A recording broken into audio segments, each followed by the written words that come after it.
Haleluya. Haleluya. Mwiriwe amahoro. Mana ishimwe. Ego ndanezerewe uyu munsi wa nyuma tubana namwe nkomeza gukenguruka.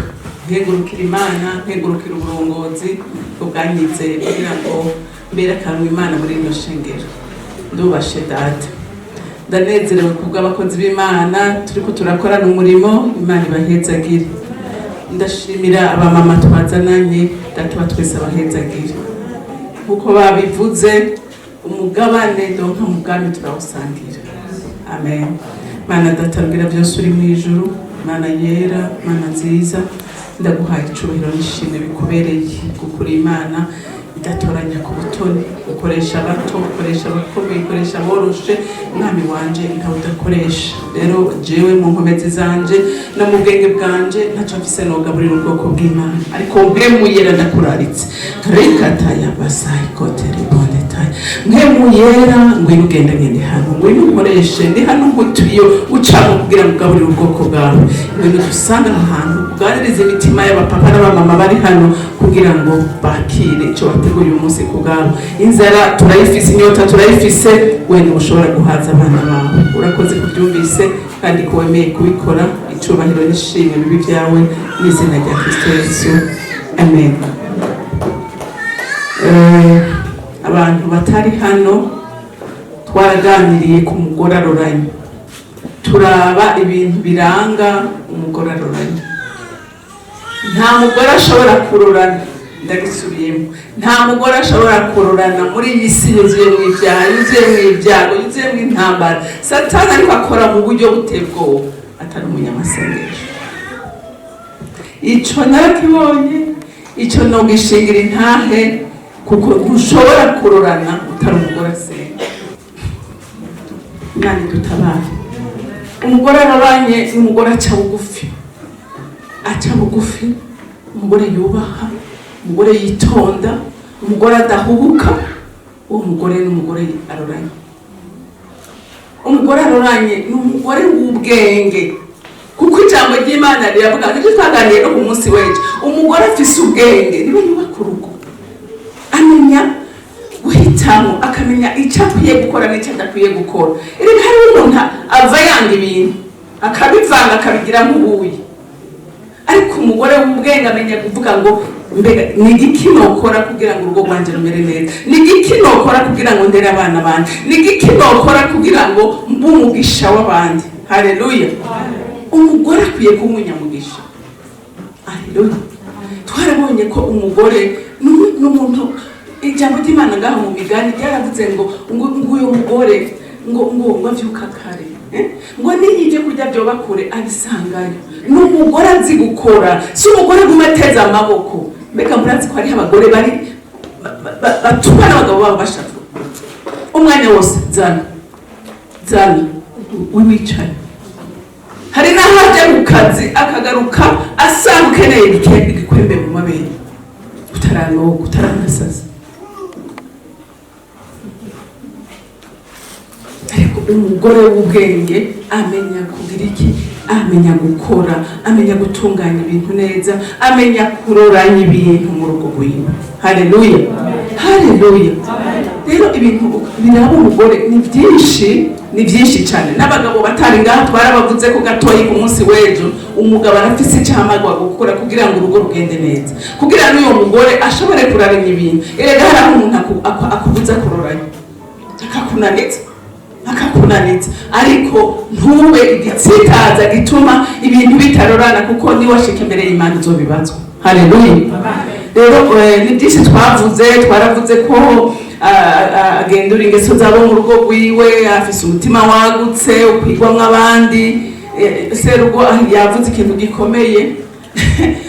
Hari abagore batagabura kweri, barahari, kandi umugore atagabura mukama wanje ukuri ntashobora gukora ku mutima w'Imana. Ibiganza by'umugore, haleluya, ibiganza by'umugore bikwiye kwama birambuye. Haleluya. Vyakira abashitsi. Uyu munsi rero turaganira kugira umutima wagutse. Haleluya. Umuntu afise umutima wagutse kwigwamo bose.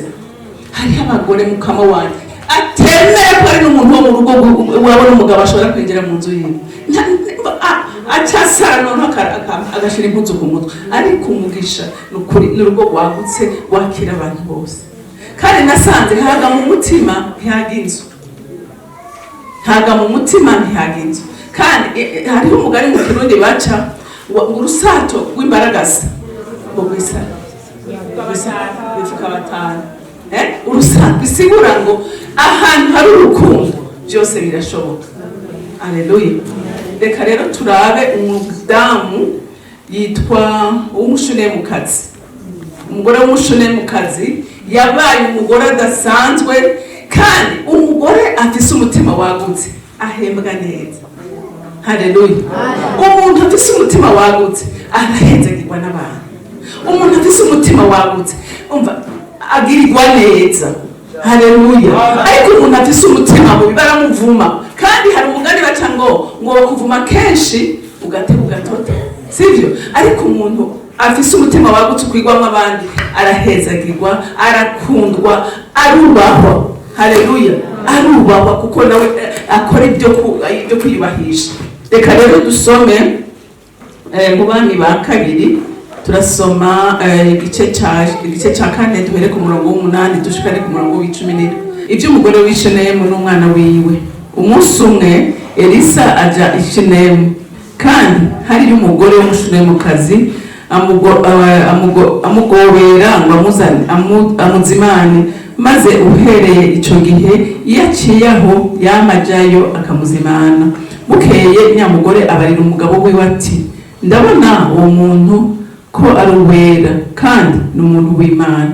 Reka tumubakire akumba hejuru ku nzu, tumushiriremwo uburiri, imeza, intebe n'itara, maze iyo aje turamutsa azohore araraho. Umunsi umwe araza aja muri ako kumba araraho. Abarira umukozi w'igihaza ati, mpamagarira uwo mugore umushunemukazi. Amaze kumuhamagara aramwitaba. Abarira gihaza ati, umubare uti ko wabitwararitse bene uko, none yo gukorera iki? Mbega uragomba kuvugwa ku mwami cyangwa ku mukuru w'ingabo? Aramwishura toya, nzokwigumira ngaha iwacu. Maze Elisa arabaza ati, none twomukorera iki?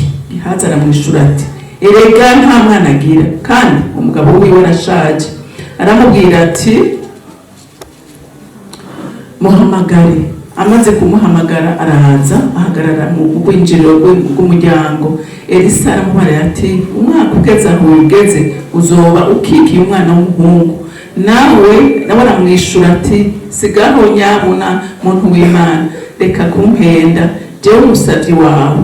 Hanyuma uwo mugore asama inda avyara umwana w'umuhungu. Cya gihe nyene Elisa yamubaririye gishitse. Amen. Mubise ineza, gukora ineza. Haleluya. Uyu mugore yakoze ineza, Imana iramuhezagira mu gihe tarakwiye guhezagira. Haleluya. Haleluya. Ukaba ushaka kugirirwa neza, ukaba ushaka guhezagira, ukaba ushaka kuba umuntu akunda, kora neza. Haleluya. Kora neza. Uyu mugore ngo akamabona umukozi w'Imana Elisa aciwawe. Kandi ngene babiri abagore mukwiye kugira amaso abona. Haleluya. Sina abagore gusa, umuntu wese w'Imana akwiye kugira ijisho ribona. Ntiduse n'abapagani. Haleluya. Ngo aramwitegereza avuga ati, ibyo byose uyu muntu ntasanzwe. Aramugobera ati, ndakwirinze ingushike mu rugo tubaze Imana. Elisa waraza aramuzimana na Gihaza umukozi wiwe. Ngo uko yahaza yamuzimana, mugaye mubona avuga ati, no jewe ukuntu ndamubona ndabona ko ari umuntu w'Imana, kandi abantu b'Imana n'abantu badasanzwe ubumwe. Haleluya. Nta muntu w'Imana yozi wawe ngo ubundi ngo hasige gutyo, kandi ijambo ry'Imana rirabivuga. Haleluya. Noneho uzomuzimana igikombe kimwe cy'amazi azohasiga umugisha, kandi Imana yo mu ijuru uwo mugisha uzogushitsako. Haleluya. Hanyuma wacabwira umugabo wiwe aturazi ati, uko jewe mbonye uyu muntu, reka tumubakire akazu kugira ngo azohora aza kurara ngaha. Mwumvise umugore w'ubwenge. mwumvise umugore afise umutima wagutse ukwigwamo abandi. Haleluya. Aravuga ati tumubakire. Ega hariho abagore nukuri adashobora guhanura neza nari mu mugabo wiwe. Mwabadamu muba abahanuzi beza. Amen. Muba abahanuzi beza bahanura abagabo babo neza kuko umufasha kandi n'Imana yamugushirira iruhande. Haleluya. Umugabo ngo aravyemera kubera iki? Kubera inyuma yiwe hari umugore akomeye, hari umugore w'ubwenge, hari umugore afise umutima wagutse ushobora gukwigwamo n'abandi benshi. Haleluya. Hanyuma ngo Elisa arabati umugore duca ngaha akatuzimana noneho hatwubakiye n'inzu yiyumvira ikintu cyo kumukorera ngo barati jewe ndagomba kukumenyekanisha ibwami ati cyate ku mukuru w'ingabo. Uyu mudamu aramubwira ati oya nukuri ati ntavyo nkeneye kuko yari atunze yari afise ibimukwiye ntatama yari umugore anyuzwe. Haleluya. Haleluya. Abagore b'Imana bakwiye kunyugwa. Amen. Bakwiye kunyugwa. Hari abagore bafise tama ngo bakabona mugenzi we yambaye igitenge nawe akifuza kukironka kandi atacashoboye kuronka. Hariho n'abademadeni ugasanga yama mu ngorane ariko uyu mugore yari umugore anyuzwe. Haleluya. Ivyo yari afise byari bimenyuze mu abagore banyugwa. Amen. Uri umugore anyugwa ivyo ufise bike biguhaze Imana wisenge izokwagurira. Mugabo n'ubu umuntu yama ari ijisho ryiwe riko bitari umutima urebaga ntushobora kuzura ubwiza bw'Imana ufise umutima wamuhagaze. Haleluya. Uyu yaranyuzwe aravuga ati sivyo nkeneye. Kwama aravuga ati none no gukorera iki? Ihazi ngo aramara ati je hari ikintu nabonye akeneye. Ati nta mwana agira. Ati mumpamagarire. Ngo aramubara atumva. Ati umwaka nk'uyu uzokeka ikibondo. Ijambo ry'Imana ryambwiye ngo bari bashaje. Mwavyumvise bari bashaje. Aranabihakana kuko yabona yiraba karaba umugabo yabona ko bidashoboka ariko ndagira nkubwire muntu w'Imana ikidashobokera umwana w'umuntu kumana bidashoboka. Haleluya. Haleluya. Ikidashobokera abana b'abantu kumana birashoboka. Uyu mugore ngo haheze igihe asame arabyara wa mwana. Hinge ndababwire mama nukuri ndabizi kandi n'umukozi w'Imana yagiye kubishingira intare. Nukuri umumama urugo rwe rutuguruye urugo rwe rutakira abantu. Je ndababwira mama kuri eglise wacu ngabo bari ngaho ndababwira kirazira umuntu ashobora kuza mu rugo ngo asohoke uko erega nta mugisha uri kurironderera. Iyo batani cufise fata akayi ka mukaru ugakora guhereza umuntu muga ntakagira umuntu asohoka mu rugo gwatacariye. Muravyumva bihesha umugisha bituma utoza n'indero nziza abana bawe. Haleluya. Ega hari abantu bibaza ngo nibitangaza umuntu akwiye gukora. Nta bitangaza umuntu akwiye gukora. Utwo duto ukora bituma ubira imbuto nziza muri kurarira. None wewe uzoba umuntu atamusi n'umwe ushobora kwarura abantu bahari kwarura abantu bagiye mu mukobwa wawe n'abageze aze yaro. Hari urukundo uzobikura mwigisha. Haleluya. Mwigisha abana banyu mubatoze indero nziza mubigishe kugira imitima yagutse kuko iyo umwana wamumenyereje kumwereka ko ibintu bidashoboka nawe ubwo azoja kubaka azobona bidashoboka. Haleluya. Jewe ndibuka mama jari nawe ndamutuma ndagusavye ikigongo izo njya zinyegetse urashobora kuzana njya zisa gutyo imbere y'abantu akambwira ngo ushaka bige utabishaka bireke ubwo jewe nabibahaye. Haleluya. Haleluya. Haleluya. Yaravuga ngo bihoze ukibatse mu mukecuru arabona abantu bavuye Bujumbura ariko aragabura ibintu ndetse gutyo ariko nasanze hari imbuto yariko arabiba muri je. Haleluya. Hari imbuto yariko arabiba kandi abanzi barazi ko atamuyozi wanje ngo ataho ntibishoboka kandi ntimubwire muri byinshi ntihagire uvuga ngo byinshi udashobora gutanga bike na byinshi ndiyo bitanga. Haleluya. Udashobora gutanga bikeyi na byinshi ntabyo yotanga. Mwige gutanga mwige kwaguka kuko iyo mwaguka muhamagara umugisha w'Imana ku buzima bwanyu kandi mugatuma mutoza indero nziza abo muri ko murarera. Amen. Ugasanga umugore ntashobora kwihanganira umuntu aza mu rugo rwiwe, ntashaka kwihanganira umuntu ahindara. None umva imwe ndababwira, iminsi yose uri kurakora ikintu banza wicare gatoya wiyumvire mbe iki kintu ngiye gukora kiza kugira ingaruka ingana gute, ari mbi cyangwa ari nziza. Niwaba wewe uri kuridoga widogeye abashyitsi baje mu rugo rwawe wicaranye n'abana wibaza ko bivye ikintu kingana gute mu mitima yabo bana, tuganire. Hariho n'ikintu wokora utanagishaka mugabo ukavuga ngo uko ngomba kwamira ivyamwa vyiza abana banje ndagikora, naho mu mutima woba wumva hariho akantu kariko karakuzuyibora mu mutima wawe uvuga ngo ntavyo narishaka, mugabo wirengagize ubikore kubw'imbuto turi kurabira. Haleluya, haleluya. Uyu mugore yabivye neza, yabivuye imbuto nziza, hanyuma yasaruye neza. Amen.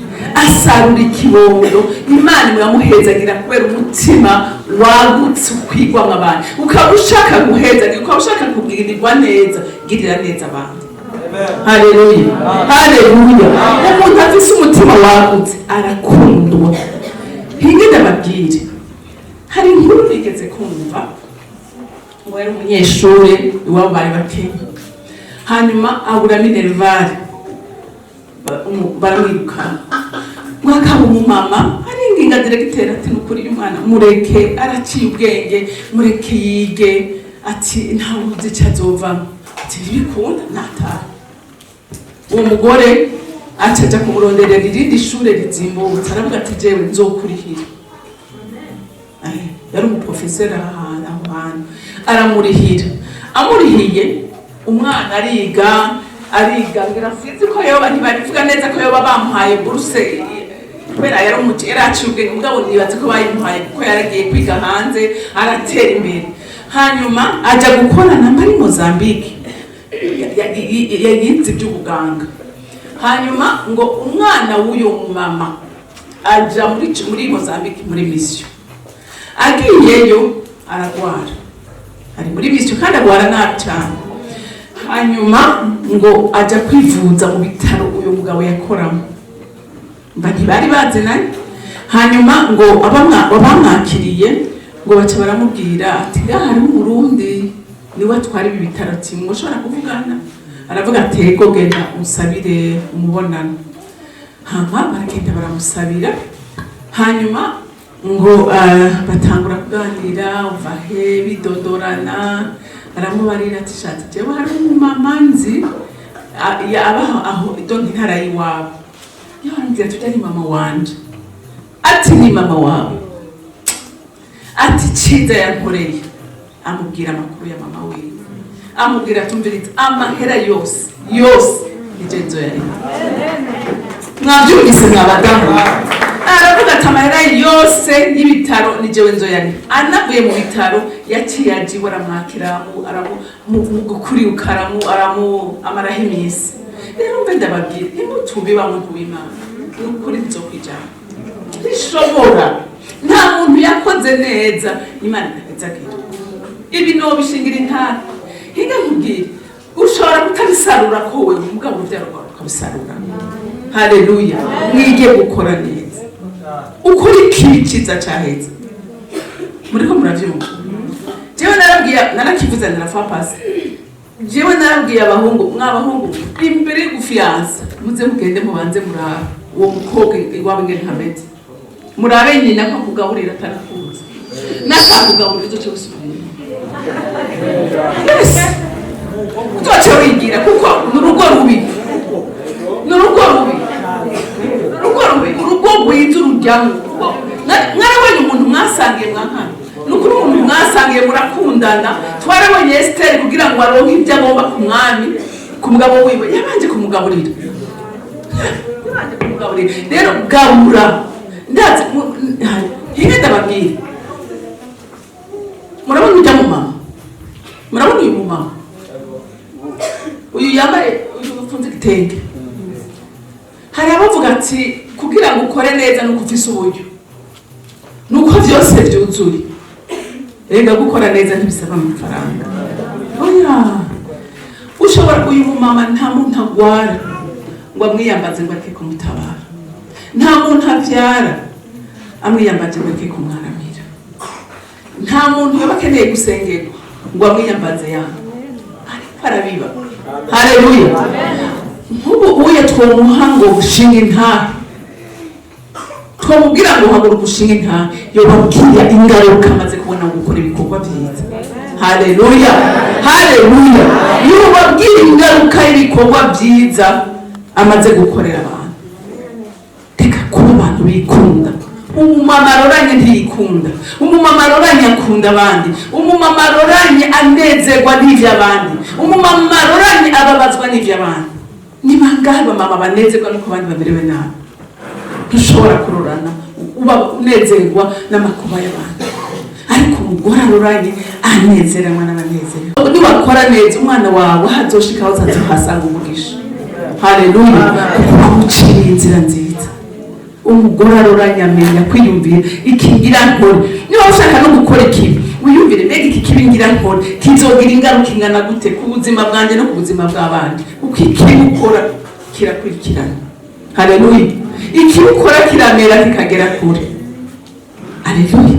Ariko icyiza ukoze kigira nacyo nyene kigere kure. Amen. Reka turabe uwundi mugore.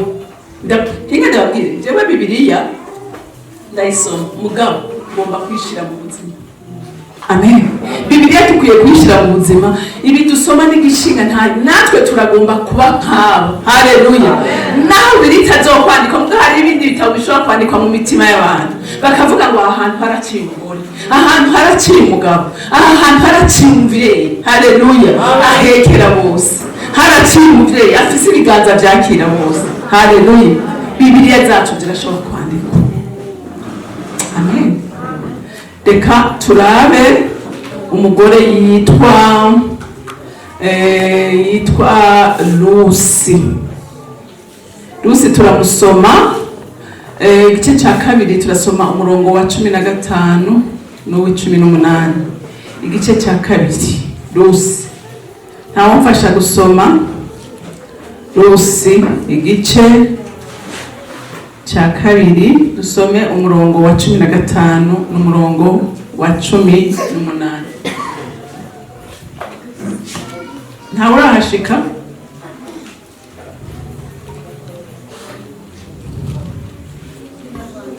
Soma ntacyo.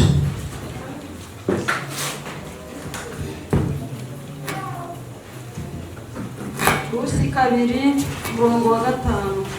Maze 15 igice cya kabiri umurongo wa 15 na 18. Lusi igice cya kabiri umurongo wa 15. Ahagurutse guhumba, Bowazi ategeka abahungu be ati 15. Okay. Ahagurutse guhumba, Bowazi ategeka abahungu be ati ahumbe na hagati y'imiba ntimumucyahe, kandi mumusohoreze zimwe mu miganda, muzisige azihumbe, ntimumuhane. Nuko ahumba muri uwo murima ageza nimugoroba, ahura izo yahumbye ziba inshuro imwe n'umucagate rya sayiri. Arazikorera ajya mu mudugudu.